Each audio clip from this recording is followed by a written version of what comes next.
একটি রাজনৈতিক দল দেশপ্রেমিক এই ধরনের বিভ্রান্তির আমরা তৈরি করলে মানুষ হাসবে। দর্শক, রিজভীকে বাড়ি ফেরার পথে চরম ধোলাই দিলেন। দেখুন কিভাবে বিএনপির নেতা, সিনিয়র নেতা রিজভীকে কিভাবে চরম ধোলাই দিচ্ছেন।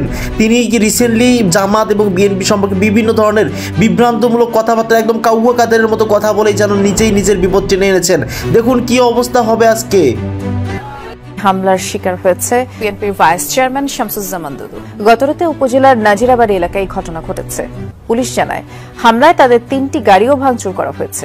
পরে ঘটনাস্থল থেকে 4 জনকে আটক করা হয়।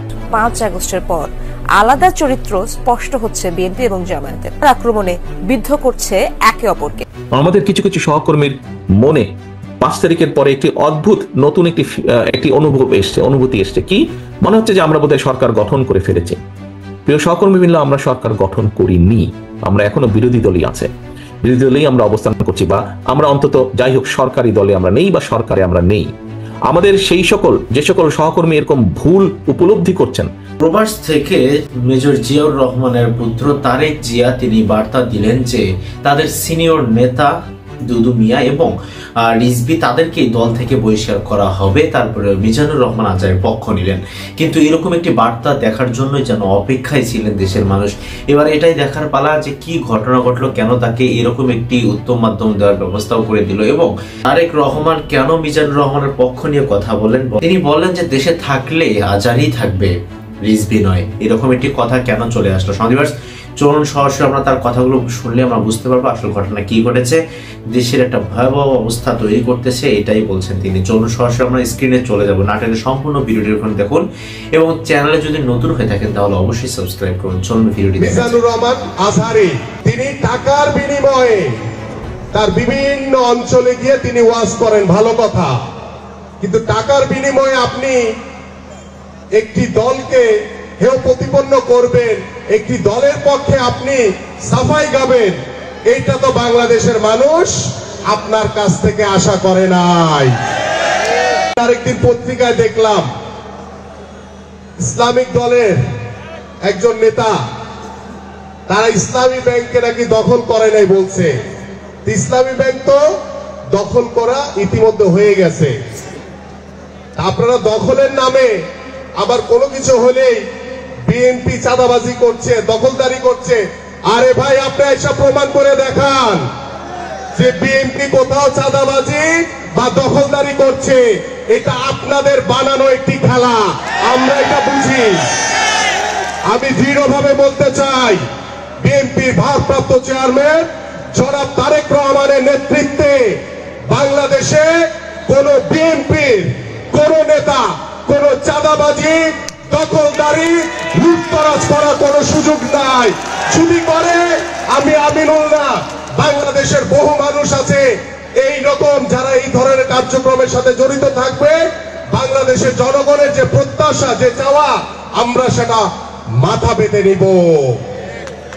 তাই আসুন, এই মিথ্যাচার এবং এই ইসলামিক দল তারা কি বলেছিল 5ই আগস্টের পরে আওয়ামী লীগকে নাকি তারা মাফ করে দিছে। আরে ভাই, গত 17 বছর ধরে আপনাদের উপরে কম জুলুম নির্যাতন করে নাই, বাংলাদেশের মানুষের উপরে কম জুলুম নির্যাতন হয় নাই। বাংলাদেশ জাতীয়তাবাদী দলের সকল নেতৃবৃন্দের উপরে যেভাবে জুলুম নির্যাতন হয়েছে, আমরা রিমান্ড কেটেছি, আমরা জেল কেটেছি, আমরা বুঝি কি কষ্টে ছিলাম আমরা। আপনারা বুঝবেন না। আজকে কথায় কথায় বিএনপির নামে চাঁদাবাজি, লুটতরাজের কথা বলছেন, এটা বানানো, এটা ফেক। আপনারা কোথাও প্রমাণ করতে পারবেন না।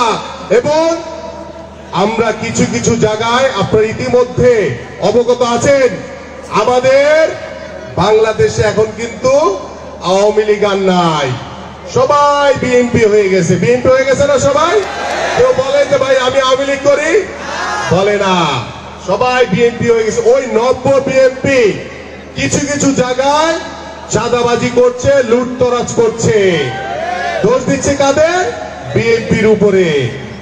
আরে ভাই, বিএনপির জন্মটা দেখেন না কিভাবে হয়েছে।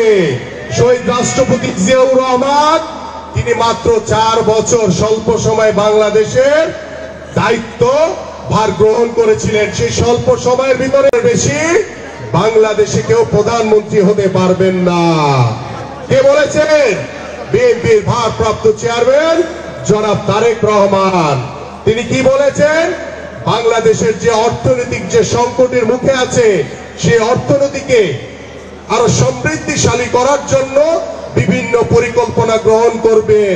বাংলাদেশের শিক্ষা খাত বলেন, স্বাস্থ্য সেবা বলেন, বাংলাদেশের বিচার বিভাগ বলেন, আইনের শাসন বলেন, সকল প্রতিষ্ঠানই কিন্তু গত 17 বছর ধ্বংসস্তূপে পরিণত হয়েছে।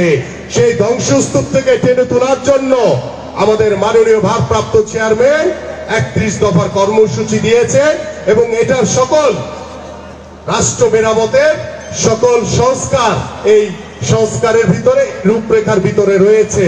আমাদের কিছু কিছু সহকর্মীর মনে 5 তারিখের পরে একটি অদ্ভুত নতুন একটি অনুভূতি এসছে। কি মনে হচ্ছে যে আমরা বোধহয় সরকার গঠন করে ফেলেছি।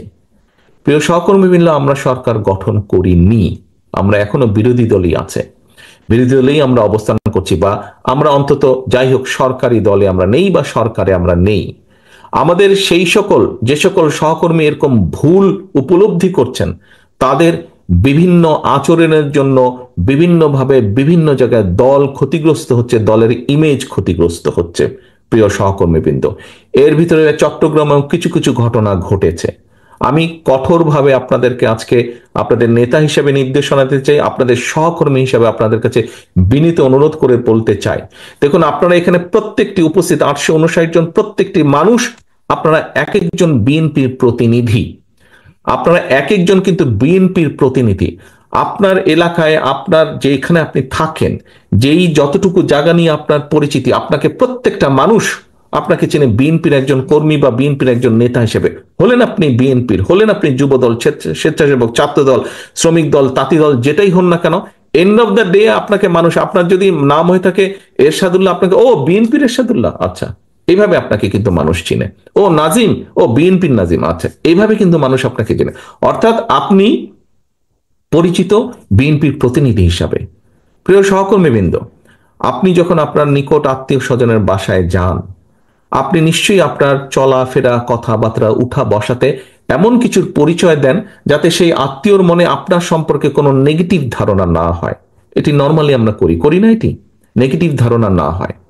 সহকর্মীবৃন্দ, আপনি যখন এলাকায় পরিচিত বিএনপির প্রতিনিধি হিসাবে কেন আপনি এমন কিছু করবেন, আপনার যেই কথা, আপনার যেই বিহেভিয়ার, আপনার যেই কাজের দ্বারা দলের ইমেজ, দল ক্ষতিগ্রস্ত হবে, কেন আপনি এটা করবেন? আপনার এলাকার মানুষ তো আপনারই স্বজন, আপনারই তো আপনজন।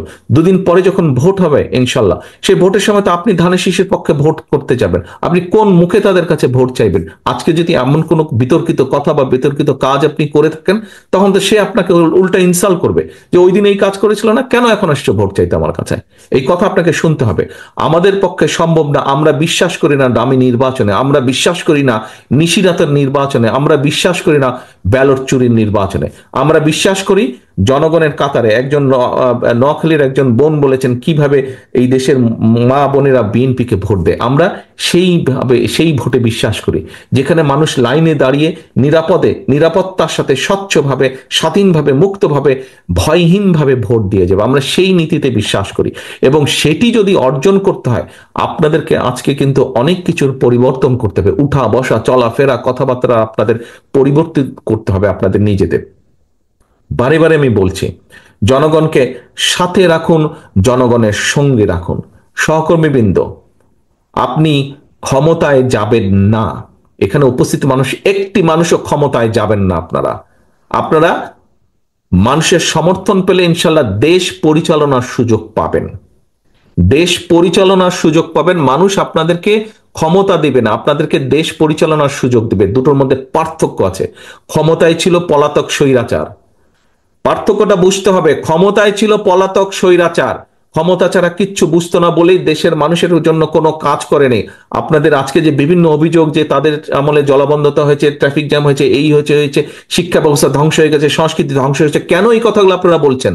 এই জন্য আপনারা এই কথাগুলো বলছেন যে ওরা ক্ষমতায় ছিল, ওরা জনসমর্থনে দেশ পরিচালনার সুযোগ পায়নি, ক্ষমতা দখল করে ক্ষমতায় ছিল।